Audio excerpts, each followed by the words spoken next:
guys, welcome back to another episode of Dark Crossroads. This is your host, Roxanne Fletcher, and today we're going to be covering a case that has slowly gone cold. I think that every case should be given the best chance of being solved, but unfortunately some cases get pushed to the side, and this happens for many reasons. And the more that I research this case, the more I realize that this one fell in that category. Even though the family has poured everything into finding their loved one, in this case, it has fallen through the cracks. I'm hoping that covering it will shed a little bit more light on it.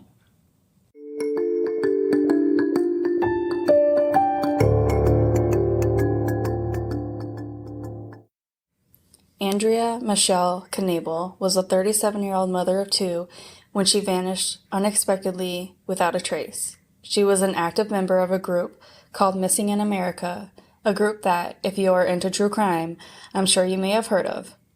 Her group focused on finding missing people in the Louisville area. Her family stated that she had a giant heart and was always willing to help others. They also say that she loved her children very deeply while being an amazing daughter, sister, mother, and friend. A close friend stated, "She's a good mom, friend, and has a beautiful heart. Andrea would do anything for anyone. She was smart, funny, strong, loving, and always there for people. This has been so overwhelming for all who know and love my friend." Before going missing, Andrea had fallen on overall hard times. She was laid off from her job as an analyst at Humana, and then she ended up getting into a hit-and-run car accident, which ended up totaling her car, leaving her without a vehicle. She created a GoFundMe page on Facebook in hopes of raising money for a new car. This happened around January 23rd of 2019. During this time, Andrea was still living in the home that she was renting. She had a roommate at the time and was working multiple jobs to keep up with the rent. It was when her roommate moved out that Andrea had to move in with her mother at the start of the summer in 2019, when she couldn't afford rent alone anymore. At this time, her mother's home was undergoing bathroom renovations, but her mother was not living at the home during the construction. The home, instead, was occupied by Andrea, her two sons, her sister, and her sister's fiancé. They were helping with the renovations at the time. They lived over an hour away in Lexington, so they decided to stay at the house during the renovations instead of driving back and forth. Andrea is going through a very rough time at this time, and her family suggests that she try counseling, but this suggestion ends up making her very angry, so they try to avoid the topic. Andrea's father offered to pay for rehab for her because at the time she was dabbling in drugs, but they don't know what drugs. They just had suspicions. Andrea would also get very upset if anyone suggested rehab or suggested that she was using drugs. It was agreed that she would see a dermatologist for a skin condition on her face, and it was agreed that she would see a therapist. According to Andrea's other sister, her mom would stop over every evening to have dinner with everyone and check in on the construction progress. And I'm hoping that she didn't come out on a busy thoroughfare like this and take a ride with someone to go to someone else's house and never made it and got into the wrong car. On the day that Andrea went missing, she was last seen sometime between the night of August 12, 2019 and the early morning hours of August 13. On the evening of the August 12, 2019, her mother brought over Chinese food. While eating, her mother started a difficult conversation, highlighting Andrea's recent life choices that she didn't quite agree with, noting specific poor choices that were setting back Andrea's progress to a new life. Andrea felt uncomfortable being present for the conversation and became more upset when her sister chimed in to back up the concerns that her mother had. Andrea was visibly upset with her family, and she excused herself from dinner and went upstairs to cool off after this disagreement that everybody had. After things settled down, Andrea went to McDonald's with her nephew and her sister's fiancé. This happened around 9 that night. They were able to track her movements from the beginning of the night through her cell phone data. After a brief period at McDonald's, her sister's fiancé brought Andrea to the Kentucky One Medical Center, to get treatment from a face rash. This happened around 9 p.m. By 11:22 p.m., she was released from the hospital and took a Lyft vehicle back to her mother's house, returning at 11:34 p.m. Upon returning to her mother's house, after getting the Lyft ride back from the hospital, Andrea couldn't get into the house because she didn't have a key. And by midnight, which is now August 13th, she ends up walking to her other sister's house, which is located approximately 1.5 miles away. Andrea took a shortcut near a walking bridge, although in an interview with Incognito Society, her sister that she walked to says that she does not recall if she was given a ride or walked to her home. Her sister was sitting on her porch facing another direction, and she couldn't see if a car had pulled up. Upon arriving at her sister's house around 12:15 a.m., her sister was sitting on the front porch drinking a glass of wine with her friend, and she noticed that Andrea was still visibly very upset regarding the recent fight between her sister's fiancé, and their mom earlier that evening. Andrea said that she felt like she was being ganged up on by all of them. She seemed very emotional, and her sister tried to console her and told her to just try to go back home and sleep it off, hoping that the situation would have blown over by the morning. On August 13th at 1:34 a.m., after walking back to her house, Andrea still could not get into the home and did not have the key still. Her sister that was in the house and her fiancé were inside sleeping, so they never answered the door. This prompted Andrea to walk back to her other sister's house a second time. When she arrived to her sister's house again, she asked her if she could just sleep over because no one is answering the door at her mother's house. And she is still obviously extremely upset still from everything that had happened that night. Her sister ends up saying no because she felt like she needed to set a boundary for Andrea. She had to work in the morning, and her home was also under renovation, and her children were sleeping downstairs during this time, so she didn't want them disrupted. This added to her reasoning for not wanting to let Andrea stay over. Her sister has also stated that with their suspicions of Andrea doing activity that they are not agreeing with, as in drugs or hanging out with people that might cause trouble, she had some reluctance of letting her stay there because she didn't know who Andrea would bring around if she went to work, or if these people wanted something, what they would do. After having this difficult conversation with her sister recalls looking out of her window and seeing Andrea scrolling on her phone outside of her house, and that her temperament seemed more composed. Andrea ends up leaving Aaron's home for the final time and walks back to her mother's house. This would be the last time that her sister seen her.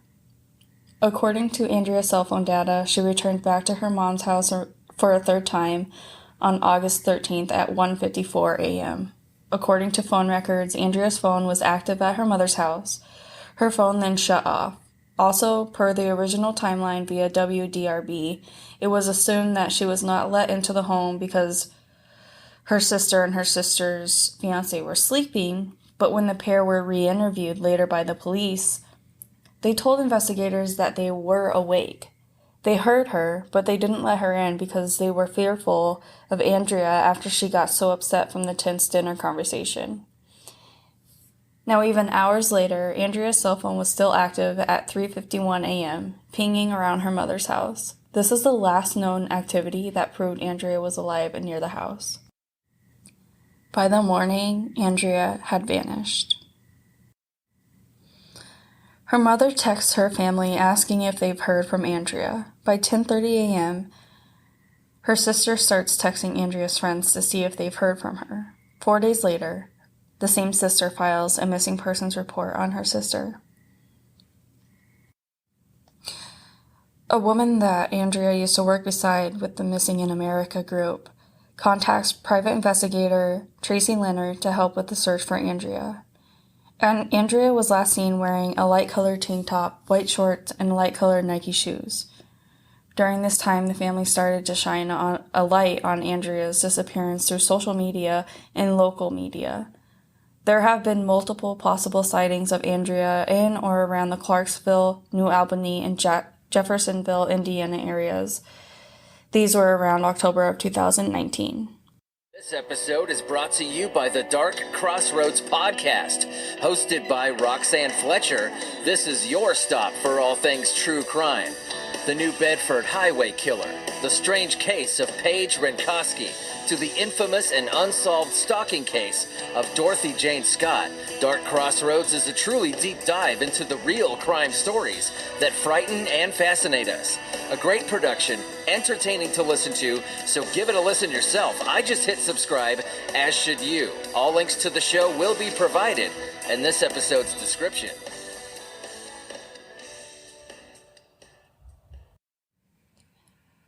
Near the end of November of 2019, Andrea's family ends up noticing a gold Chevy Impala, believed to be a 2004 or 2005 model, with a license plate number 637ZLA. It was repeatedly seen driving past her sister's house that she had walked to that night. The windows were tinted, but they could see a thin white male was driving, and a thin white woman was in the passenger seat. When authorities ran the plates, they came back as stolen, but they have not recovered the car. This incident has alarmed the Knabel family because they fear Andrea fell victim to human trafficking, and it would later be determined that this was the drug dealer that Andrea had allegedly owed money to. In January of 2020, a prayer vigil is held in Andrea's honor by family and friends. After the service is concluded, attendees walk down Chickadee Road to where Andrea was last seen before turning around and then heading back to the church. In partnership with CUE, which is the Community United Effort, the family conducted a search in the Louisville area on June 11th to the 12th of 2022, with a team of trained missing person professionals who plot, chart, and organize the search. The foundation brought their 12 cadaver service dogs and handlers. On a Facebook page ran by her family titled Finding Andrea, her sister posted, "Our best case scenario and a true miracle would be that Andrea came home safe and sound and was never hurting at all during this time. If this is the case and Andrea is out there somewhere and can see this, comment a reason she should come home. I'll start. Andrea, a reason you should come home is because I will, and all of us will welcome you with open arms and do anything to help you adjust and have a great life with us." As of today, Andrea's case is still unsolved. In 2021, the Discovery Channel released a 4-part docuseries called Finding Andrea, which has brought more attention to this case. Andrea is described as a white female who is 5'7", weighs approximately 180 to 190 pounds. She had brown hair with highlights and hazel eyes. Her ears are pierced, and she may have scarring on her face. Her sister and her father are still actively advocating for Andrea and conduct frequent searches. There is also a GoFundMe that is set up by her sister, and I believe her father also. It is titled, "Where is Andrea Knabel?" In the description of this GoFundMe, it states, "My big sister, Andrea Knabel, has been missing since August 13th of 2019. Although down on her luck, this mother of 2 boys searched for missing people with a community search group only to go missing herself. We have done and are doing everything we can for the past 2 years to raise awareness and find her. We hope to escalate the search in every way possible. The funds raised would be used to buy and laminate missing posters, signs, billboards, t-shirts, to fund searches for her, to help cover the cost of the professional's time, increase the reward money, assist in Andrea and her 2 sons' recovery, financially and physically. Any remaining funds will be used to provide for Andrea's children and to provide for endangered women's causes. Why should you help us find Andrea? Because Andrea would help you look for your missing loved one, even though she had never met them, and even at the cost of putting herself in danger. Andrea is also a devoted mother, sister, daughter, and friend. For more information, you can follow the Where is Andrea page on Facebook." We hope that she left on own, and we pray that she did, and she's happy and healthy somewhere. We fear that somebody took her. There are some people, that type of people that she knew that would be involved in that kind of thing. If you or anyone you know has any information regarding this case or Andrea Knabel, please contact the Louisville Metro Police Department, the Missing Persons Division at 502-574-7120, or you can contact the Family Tip Line at 502-806-4840. You can also contact the Louisville Metro Police Department's anonymous tip line at 502-574-5673, or you can contact Leonard, the private investigator, at 502-618-9337. There is also a tip line at tlip2171@gmail.com, or investigator Dan Washington at 502-722-8181. Investigators have also asked anyone to call 911 if they believe that they have possibly seen the missing woman. There is a $10,000 reward and possibly going up for information leading to the direct recovery of Andrea. Andrea Knabel is again approximately 5'7", weighs around 180 to 190 pounds, has light brown hair with highlights, was last seen wearing light-colored tank top, white shorts, and light-colored Nike shoes. We miss her, and we're going to find her. We're going to keep looking till we do.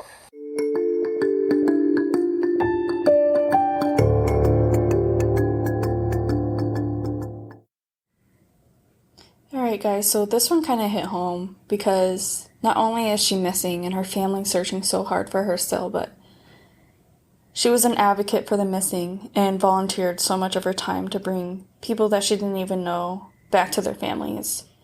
So I just wanted to try to really get this one out there and get the word out and hopefully help her family and her if she's still out there listening. Just know that your family loves you and they want you to come home. Alright, so